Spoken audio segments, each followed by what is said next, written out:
नमस्कार, मी पंजाब डक. राज्यातल्या सर्व शेतकऱ्यांना सांगू इच्छितो की आजपासून राज्यातला पाऊस चांगला वाढत जाणार आहे. हे पाऊस चांगला 30 तारखेपर्यंत 30 जुलैपर्यंत दररोज वेगवेगळ्या भागात पडत राहणार आहे. म्हणून हा अंदाज सर्व शेतकऱ्यांनी लक्षात घ्यायचा. सांगायचं झालं तर राज्यात काही भागामध्ये जास्त पाऊस पडणार आहे. तर तुम्हाला सांगू इच्छितो, नागपूर, भंडारा, गोंदिया, अमरावती या पट्ट्यामध्ये काय होणार आहे, एक लो प्रेशर चक्रीवादळ जात असल्यामुळं त्या 4 जिल्ह्यामध्ये खूप मुसळधार ते अतिमुसळधार हेवी टू हेवी रेन होणार आहे. चांगला 300 ते 400 मिलीमीटर तिकडे पाऊस पडू शकतो. म्हणून हा अंदाज नागपूर, भंडारा, गोंदिया, अमरावती त्या शेतकऱ्यांनी लक्ष द्यायचा. त्याच्यानंतर परत राज्यामध्ये आणखी एका ठिकाणी पाऊस पडणार आहे. महाबळेश्वरकडे जवळपास हेवी टू हेवी म्हणजे खूप मोठा पाऊस होणार आहे. 400 ते 500 मिलीमीटर पाऊस त्या ठिकाणी होऊ शकतो. तर त्या ठिकाणी पाऊस झाल्याच्या नंतर कोयना जे धरण आहे ते आता भरू शकतंय. म्हणून हे अंदाज लक्षात घ्यायचा. कारण की महाबळेश्वर पाऊस पडणार आहे, त्याच्यामुळे त्याचं पाणी कोयनाकडे जाते, म्हणून ते कोयना धरण भरू शकतंय. म्हणून हे देखील अंदाज लक्षात घ्यायचा. त्याच्यानंतर राज्यातलं परिस्थिती बघितलं तर मराठवाड्यामध्ये परभणी जिल्हा झालं, लातूर जिल्हा झालं, बीड जिल्हा झालं, धाराशिव जिल्हा झालं,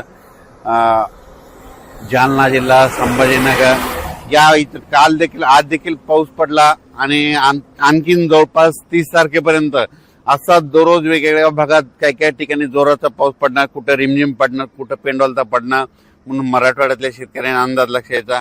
पश्चिम महाराष्ट्रात देखील काय होणार आहे, सांगली, सातारा, सोलापूर, कोल्हापूर, पुणे, त्याच्यानंतर अहिल्यानगर तिकडं देखील काय होणार आहे, हे जवळपास 30 तारखेपर्यंत 30 जुलैपर्यंत म्हणजे आज 19 ते 30 आणखीन 10-11 दिवस असा दररोज वेगवेगळ्या भागात पाऊस पडत राहणार आहे.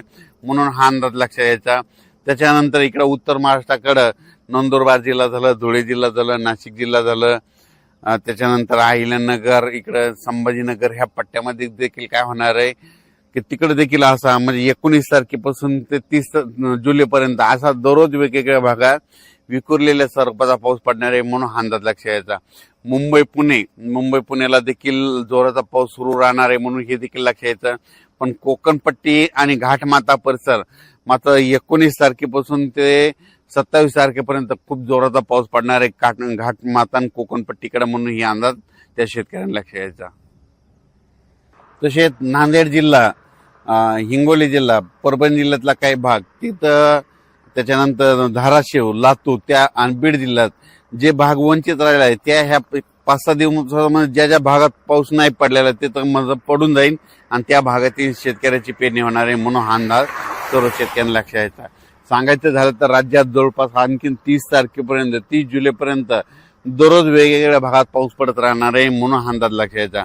पण राज्यात मात्र 19 जुलै ते 26 जुलै त्यानंतर इकडं नागपूर, भंडारा, गोंदिया, अमरावती त्या परिसरामध्ये त्या 4 जिल्ह्यामध्ये काही काही ठिकाणी अतिमुसळधार पाऊस होणार आहे. म्हणून हा अंदाज त्या शेतकऱ्यांनी लक्षात यायचा. आणि इकडं महाबळेश्वरकडे एक देखील खूप मोठा पाऊस पडणार आहे. त्याच्यानंतर कोकणपट्टी घाटमाळात देखील पाऊस चांगला पडणार आहे. म्हणून त्या शेतकऱ्यांनी देखील अंदाज लक्षात यायचा.